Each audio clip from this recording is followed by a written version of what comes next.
નમસ્કાર મિત્રો, ગુજરાત રાજ્ય સરકારે તારીખ 16/7/2026થી પેન્શનમાં કર્યો ધરખમ વધારો. તો મિત્રો, ગુજરાત રાજ્ય સરકાર તેમના પેન્શનરો અને નિવૃત્ત થયેલા કર્મચારીઓને સમયાંતરે તેમના પેન્શનમાં અને મોંઘવારી ડીઆરમાં વધારો કરતી રહી છે. તેવી જ રીતે રાજ્ય સરકારે આ વખતે પણ તેમના પેન્શનરો અને નિવૃત્ત કર્મચારીઓમાં મોટો વધારો જાહેર કર્યો છે. મિત્રો, ત્યારબાદ નિવૃત્ત કર્મચારીઓ માટે લઘુત્તમ માસિક પેન્શન વધારીને ₹5,000 કરવા અંગે EPFO employ provident fund organisation અને ભારત સરકાર દ્વારા સઘન વિચારણા ચાલી રહી છે. આ પ્રસ્તાવ મંજૂર થતાં ખાનગી ક્ષેત્રના કર્મચારીઓને મોટો ફાયદો થશે. નિવૃત્ત કર્મચારીઓના પેન્શનમાં વધારા અંગેની સંપૂર્ણ વિગત. તેમાં મૂળભૂત પેન્શન શું છે? પેન્શન એ નિવૃત્તિ પછી મળતી નિયમિત આવક છે. ઈપીએફઓ યોજનામાં કર્મચારીઓ તેમના મૂળ પેન્શન, બેઝિક પે અને મોંઘવારી ભથ્થાની દર મહિને અમુક રકમ જમા કરાવે છે. નિવૃત્તિ બાદ આ જમા રકમના આધારે પેન્શન નક્કી થાય છે.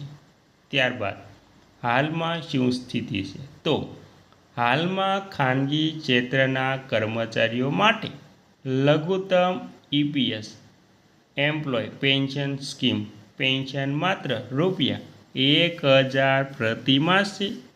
આ રકમ વર્તમાનમાં મોંઘવારીના સમયમાં નિવૃત્ત લોકો માટે અપૂરતી સાબિત થઈ રહી છે.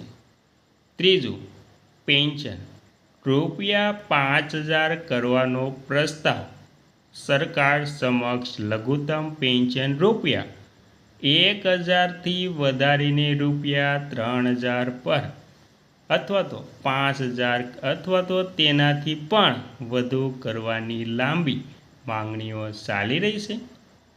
કર્મચારી સંઘોની રજૂઆત કે મોંઘવારીને ધ્યાનમાં રાખીને નિવૃત્ત કર્મચારીઓને સન્માનજનક જીવન જીવવા માટે ઓછામાં ઓછા ₹5,000નું માસિક પેન્શન મળવું જોઈએ. અને મિત્રો, પગાર મર્યાદામાં વધારો. પેન્શન વધારા સાથે સંકળાયેલી બીજી મુખ્ય બાબત વેતન મર્યાદા છે. હાલમાં પેન્શનની ગણતરી માટે મહત્તમ પગાર મર્યાદા ₹15,000 પ્રતિ માસ છે. આ મર્યાદા વધારીને ₹25,000 કે ₹30,000 કરવાની પણ માંગ છે. જો આ મર્યાદા વધે તો કર્મચારીઓના વાસ્તવિક પેન્શનમાં સીધો મોટો ઉછાળો આવશે. અન્ય સરકારી પેન્શન યોજનાઓ. ખાનગી કર્મચારીઓ ઉપરાંત સરકારી કર્મચારીઓ માટે પણ સરકાર દ્વારા મોટો નિર્ણય લેવાયો છે. જૂની પેન્શન યોજના ઓપીએસ. રાજ્ય સરકારો જૂની પેન્શન યોજનાના પુનઃસ્થાપિત કરવા તરફ આગળ વધી રહી છે, જેમાં કર્મચારીઓના છેલ્લા મૂળ પગારના 50% જેટલી રકમ પેન્શન તરીકે મળે છે. યુનિફાઈડ પેન્શન યોજના. સરકારે અમુક કેટેગરીના કર્મચારીઓ માટે 20 વર્ષની નોકરી પૂર્ણ થતાં તેના પર સુનિશ્ચિત પેન્શન આપવાના નિયમો બનાવ્યા છે. મોંઘવારી ભથ્થું.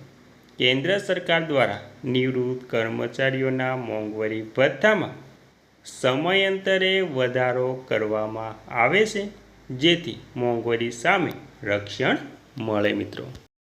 અને મિત્રો, ત્યારબાદ પેન્શન વધારા પાછળના મુખ્ય કારણો. મોંઘવારીનો માર. શાકભાજી અનાજ, દવાઓ જેવી રોજિંદી જરૂરિયાતો મોંઘી બની છે. આરોગ્ય ખર્ચ. વૃદ્ધાવસ્થામાં તબીબી ખર્ચ ખૂબ જ વધી જાય છે. સામાજિક સુરક્ષા. વૃદ્ધોને આર્થિક રીતે આત્મનિર્ભર બનવા જરૂરી છે.